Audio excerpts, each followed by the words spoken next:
বন্ধুরা, বানাবো পাস্তা। একই রকম ইফতার যখন প্রতিদিন ভালো না লাগে, ঘরে থাকা কিছু জিনিস দিয়েই বানিয়ে নেওয়া যায়।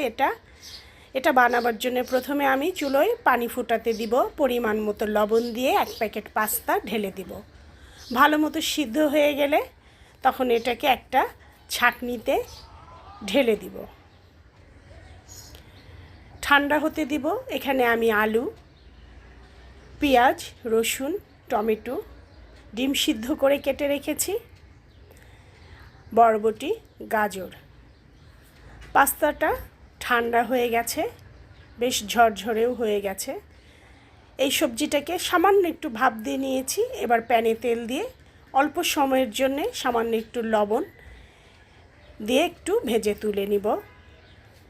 এবার খানিকটা চিকেন কিমা, একটু আদা রসুন বাটা, একটু চিকেন পাউডার দিয়ে ভেজে তুলে নিব।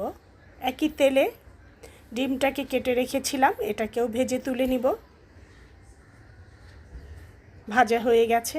এবার বড় একটা প্যানে বাটার দিয়ে গলিয়ে রসুন কুচিটা দিয়ে দিব, 1 টেবিল চামচ ময়দা এর সাথে ভালো করে একটু সময় নিয়ে ভেজে নিব। ভাজা হয়ে গেছে। এবার 1 কাপ দুধ দিয়ে দিব, 1 চা চামচ চিকেন পাউডার, 1 চা চামচ গোলমরিচের গুঁড়ো, 1 টেবিল চামচ টমেটো সস, 1 টেবিল চামচ চিনি দিয়ে সসটাকে ভালো করে মিশিয়ে বানিয়ে নিব। বানানো হয়ে গেলে এটাকে ঢেলে কড়াই থেকে রেখে দেব। এবার এর মধ্যে আবারও একটু বাটার দিয়ে পেঁয়াজ কাঁচামরিচটা দিয়ে সামান্য ভেজে পাস্তাটা ঢেলে দিব, নেড়ে চেড়ে মিশিয়ে নিব।